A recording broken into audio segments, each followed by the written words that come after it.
By the time J.K. Rowling finished the 7th book, Harry Potter was a global phenomenon, and Rowling was in demand all over the world. Hers is clearly a story with a happy ending.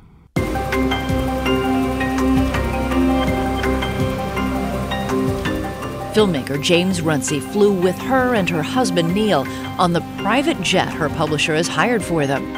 Neil is a doctor. They married in 2001 and have 2 children, David and Mackenzie. What is J.K. Rowling like to live with? Joe.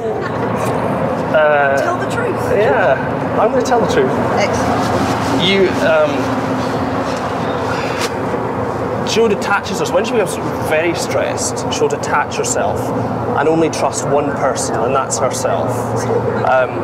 So everyone else gets blocked out, and she becomes more and more stressed, and less able to accept any help. So that's presumably quite stressful for you? Well, it is stressful. Basically, the barriers go up, and it's not just me, but it's everyone else around her. Only one person is trusted, and she's got to do everything herself, despite the fact that it's not possible to do everything herself.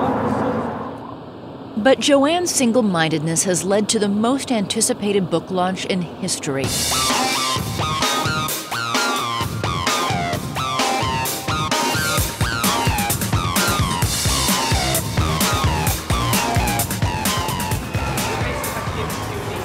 On July 20th, 2007, at the Natural History Museum in London, 1,700 people, picked out of a lottery of 90,000 applicants, await J.K. Rowling's arrival.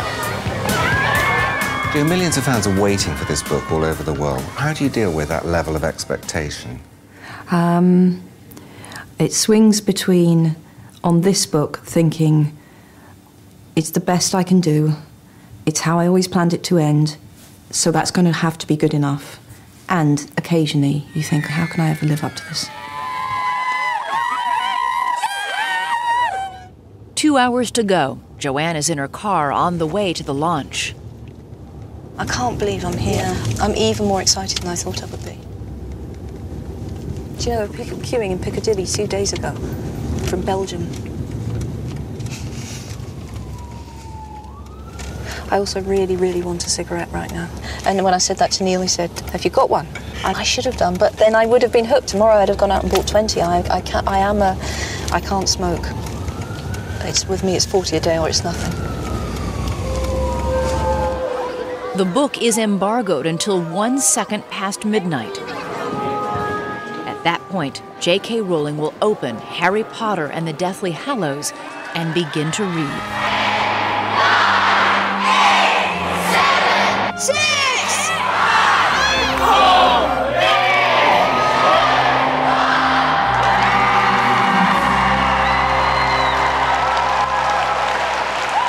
Chapter 1. The Dark Lord Ascending.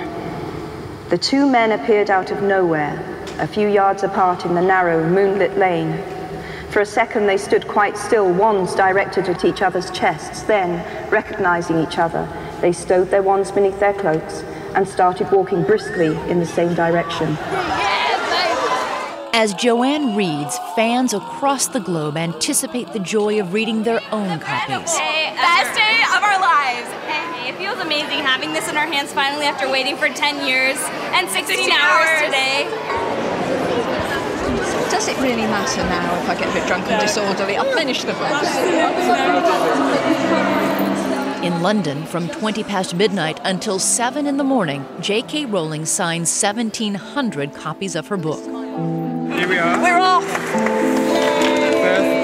signing of the book.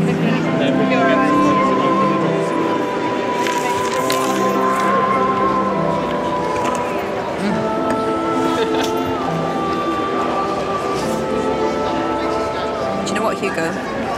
You will find someone who is called Hugo in this book.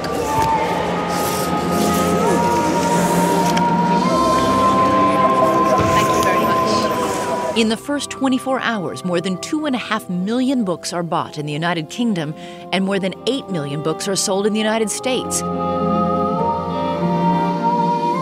That's more than 7,000 copies a minute.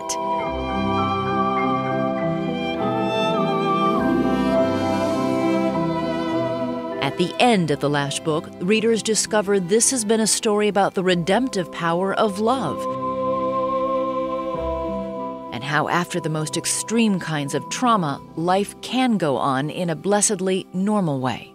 I felt it would be a betrayal of the character if I showed Harry doing anything other than living what all along he has discovered to be true, which is that love is the strongest power there is. And I thought a lot about people who had been through terrible things like wars, and having to come home and rebuild and espouse normality after seeing horrors has always seemed to me to be such a courageous thing to do. And climbing back to normality after trauma is much, much harder. It's much harder to rebuild than to destroy. In some ways it would have been a neat ending to kill him, a neater ending to kill him, but I felt it would have been a betrayal because I wanted my hero, and he's my hero, to do what I think is the most noble thing. So he came back from war and he tried to build a better world, I suppose, corny as that sounds, both on a small scale for a family and a larger scale.